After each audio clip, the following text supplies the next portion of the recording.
Hello everybody, it's Jimmy Claus, the summer of 2013, and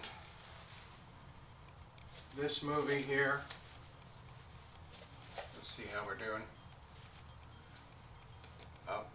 Pacific Rim. Okay, that's my set jacket. Anyway, that's playing in the theater right now, so what I want to show you today is this. This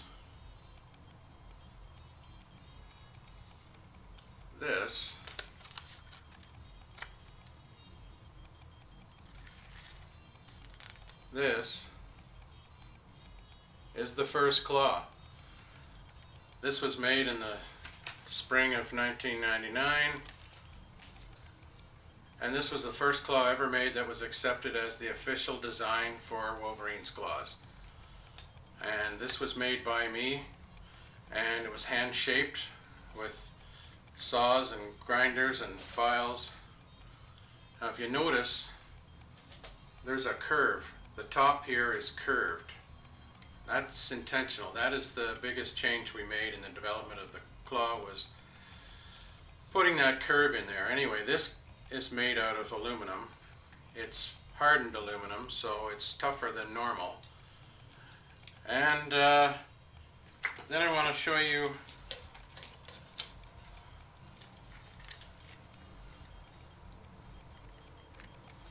the last claw. Now this is the last claw ever made in the molding machine. This is molded out of PVC plastic, and you can see in this corner here where the material came up short. See, in Flow World, this is the last part of the mold that fills up. So if you look, there's a piece hanging off the back, that's known as the sprue. This long trunk down the middle is known as the runner. And then these little branches here, these little branches are known as the gates. Now what we got here is, if you look closely, there's one that doesn't seem to go anywhere. Well, that's from the original X1 blade, because it was molded longer, and then that hook was machined out later. And we closed that off and changed the mold. So there's still evidence of it, but it's not functional. And then I've added this plaque on the bottom. And this plaque on the bottom says, I don't know how well this is going to come out, but let's see if we got, here's another one. It says X-Men on one end and Film Crew on the other end, and it was the last thing in the mold. I made this little plaque up, and on the back it says Jimmy and then Jimmy Claus. So anyway, that's known as the last claw. So here's something.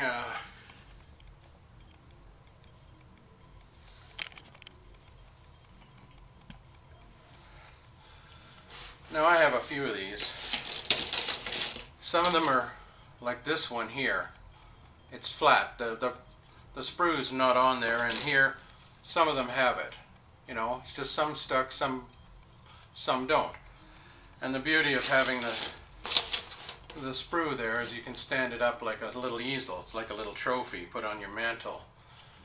Anyway, let's call this the last claw. So this is the state of the mold at the end of the manufacturing of Wolverine's claws for the first 3 movies, X1, 2, and 3. I haven't made any since that point. I don't know if anybody did, because the computer had them pretty good. Anyway, back to the first claw. Okay. Back to this guy. Point I want to make here is, after I made this by hand, it was then digitized with a machine that, you know, touches it in millions of places and turns it into a 3D computer file, and then it gets cleaned up, and we then have the digital information to make the mold.